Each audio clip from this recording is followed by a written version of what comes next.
Sa layuning mapataas ang kalidad ng edukasyon sa Pilipinas at pag-aani ng pamumuhay ng mga Pilipino, inaprubahan ni President Ferdinand R. Marcos Jr.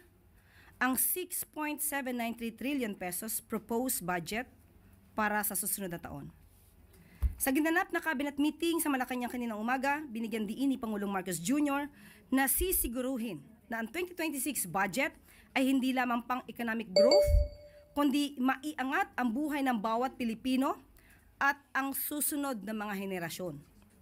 Sa ilalim ng Marcos administration, mahalaga ang kapakanan ng bawat isa at ang kinabukasan ng taong bayan tungo sa mas progresibo at maunlad na bagong Pilipinas.